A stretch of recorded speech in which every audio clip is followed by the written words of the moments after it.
1140 The Fan. Talkin Money. Talkin Money.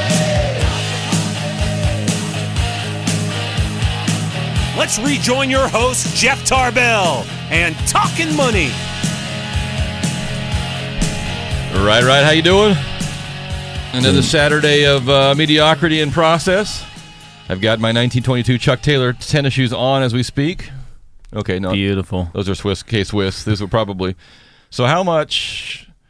I don't know how much a Chuck. I think they still make the Chuck Taylors, don't they? Oh yeah, absolutely. Yeah. So how much does a Chuck Taylor go for? I wonder on a retail basis now. Do you know, Chris? You know, $50. About $40. Yeah, 40 to 50. Okay, so $40 today, which is about the same price if you work backwards to what they were in 1922. If you take the present value of money, it's back to the 1922. So, what was the retail price of a pair of Chuck Taylors in 1922?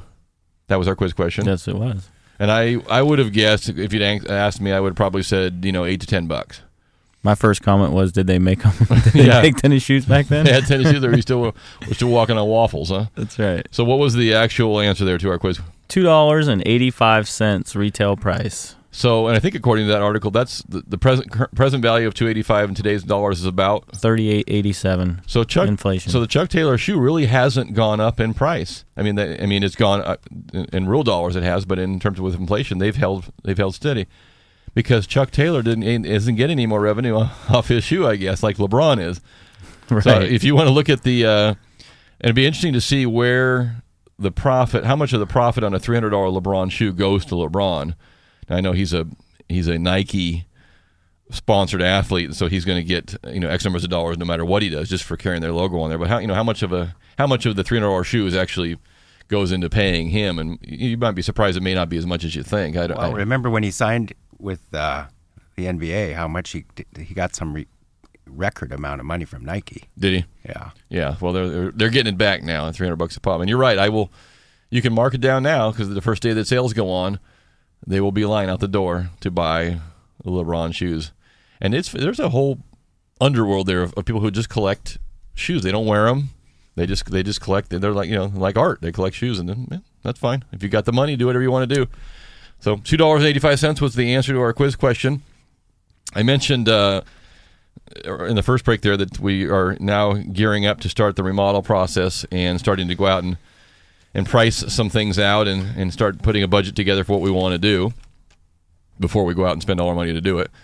And it was a very interesting comment from a number of people this week. And first off, I now know where my listener demographic is, because my sweet spot for the people that listen to this show is in the home improvement, home remodel, home supply. It is amazing. The number of people probably listening right now that I've run into that are either out of works at appliance companies or different. I mean, every place I have gone to just to check on different things, someone has said, "Are you the guy from the radio?" And it's been weird because that doesn't happen. I mean, it happens sometimes, but it doesn't happen a lot. But in this demographic, I mean, it's just across the board. The people that listen to this station and listen to this show. So that's you. And I'm out there shopping. Give me a better deal, and I'll come back. But I might mention your name on the air if you give me a really good deal on that refrigerator. That's right. So I was talking to a guy this week about fireplaces. He made a very interesting comment that I guess you don't want to acknowledge. And he said, and we were talking about fireplace prices. He says, everybody that comes into me thinks that because the economy is so slow, they're going to get a fireplace for next to nothing because I'm just dying to make a sale. And while it's true he may be making lesser margins on what he gets them for, he said, hey, look, this is what the fireplace company told me, him, the retailer. We have a big fireplace manufacturing building, and it costs us X numbers of dollars every year to run it, whether we make one fireplace or 1,000,001 fireplaces. So when we're making 1,000,000 fireplaces a year, our price is divided out over 1,000,000. This year we're going to make 250,000 or a quarter what we're used to making, and our price is divided out over 250,000. Our costs haven't gone down. Our building hasn't gone away. So we're going to have to keep our prices up in order just to stay in business and keep things going. So we're not cutting prices. We're actually having to increase prices when things go down a little bit too, because we have a fixed overhead to make it work. And that was their. So if you're coming out looking, thinking, okay, well, I'm going to make a steal of a deal here on this. If you're comparing, A and B dealers on any product right now, what they're trying to do is put you in a cheaper product to get their price to sound better. But the reality is that these manufacturers of different products, for the most part, cannot just simply scale down enough to be able to keep up with the volume. So prices on these products are coming up. The other thing I've noticed as we're talking around to people is that right now, just 12, maybe 18 months ago, my brother-in-law did the exact same thing. He tore his house to the studs and did it. And the price difference in the last 12 months from what he could get labor for versus what I'm getting quoted to do things on is significantly more now. And the reality is that either the people that couldn't hang on are gone, so the lowballers that were willing to do stuff for real cheap work, many of them are out of the business or have left the state. And those that hung around are pretty good at what they're doing, or very good at what they're doing. Very good. And they're also getting very busy. Yep. And so there's less good contractors around. And as I mentioned last week, you're getting a higher level of quality person, but they're not dropping their prices right now, and they're getting a little bit busy. And you see that in some of the articles. You start looking around, and you start seeing new home construction is creeping up. And we've been saying this on this show I've been saying this for a year. Why is new home construction not just kicking butt? Because you cannot find a house to buy, particularly in a certain segment under $350,000. Why are these people walking in and buying a brand new house and picking out all their colors? I don't get it. Yeah, all the finishes and everything and features on all the houses they're getting are 4 or 5 years old. Mm-hmm. So you would, if you want to have your dream house, you want to have it right. Well, and I think that one of the issues that kind of goes unsaid is that where are the new home communities?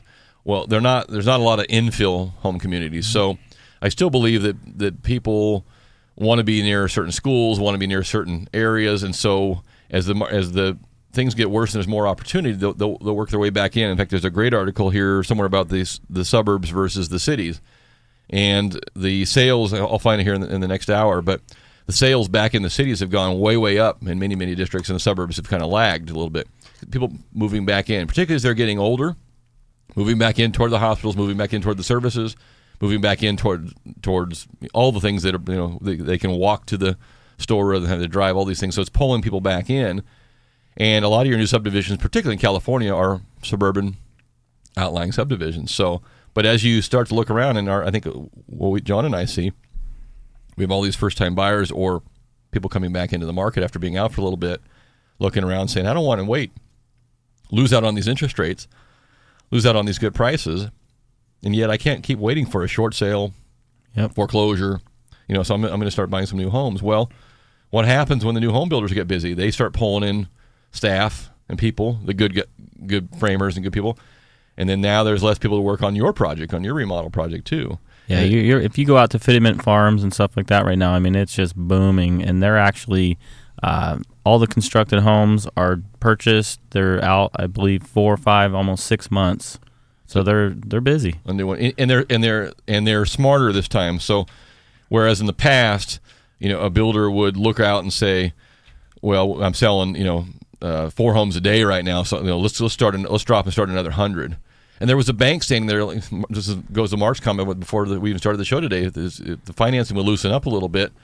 There's a bank would be willing to drop and say, "Okay, go ahead and start 50 homes right now. Well, we know you'll get them sold." And it ain't that way anymore. The builder wants to start 5 homes. He better have 2 of them pre-sold, yeah, and the other 2 cash in the pocket, and they'll loan you the 1. I mean, the banks are not going to stretch themselves out again and get burned again. They lost almost everything on subdivisions and land, and so.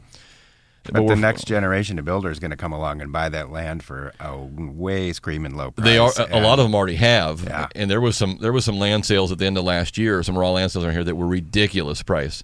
I mean, if it wasn't free, it might as well have been. I mean, realistically, for the actual, the per lot cost that they were paying for some of these paper lots and some of these lots was ridiculous. Which is only going to mean that it's going to be easier for the builder to put a reasonable price house on that house and sell it to you, the consumer, at a more reasonable price.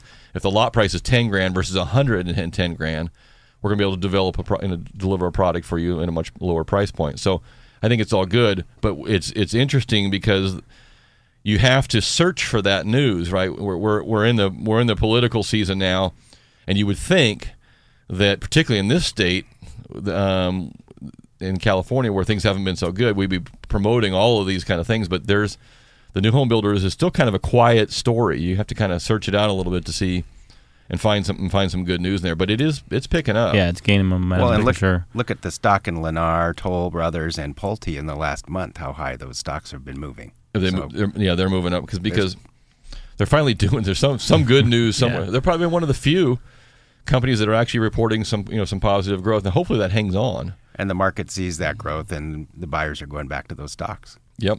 We got to take another quick break. Let's. So we did get a winner for our Mountain Lions tickets in the first break. We got one winner. Alan, I think, was the correct answer there. Let's give away, and I'm going to phrase this because I don't exactly know what I'm giving away yet. I believe it is a pair of passes and a overnight stay, and I'm not sure if it's one night or two. I will clarify that for our winner up at the Nakoma. That's Nakoma, Nakoma Golf Resort up in the Gray Eagle area. Beautiful place. It is gorgeous up there. So you can come up, stay the night, play some golf. So we'll have a little I'll just call it a little Nakoma golf package for you. 339-1140, 1-800-920-1140. You can text us at 441140. We'll give away one of these, and then hopefully by the second half of the show, I'll have it figured out. I can maybe open up the attachment. My Samsung iPhone mix here is not opening or downloading any of my attachments. So I must have got the wrong patent on the PDF download there. So anyway, what's our quiz question there, Johnny? Well, we have a couple actually, a little older. Melvin Gordon, he's in his 90s. Okay. With his wife, Ellen. She's in her 80s. Okay. And her father started this company. The question is, what is the company that these folks are running currently? It's based out of Chicago. Melvin Gordon and Ellen Gordon. Yeah, and they control like most of the voting stock. And the article references that it's about getting information about that company is about as hard as getting information about the Secret Service. I mean, Fort Knox. Yeah, Fort Knox there. So I tell you, it's a sweet company. And if you could figure it out, that company, 339-1140, 1-800-920-1140. They're based out of Chicago. They've been around. I think her dad started the company. That's correct. It's been controlled by their family since the inception. 116-year-old company. And just think about the owl in their commercial. 339-1140, 1-800-920-1140. You can text us at 441140. This is Talkin Money. My name is Jeff Tarbell. That's John Fodorero. That's Mark Drobny. And we'll be right back.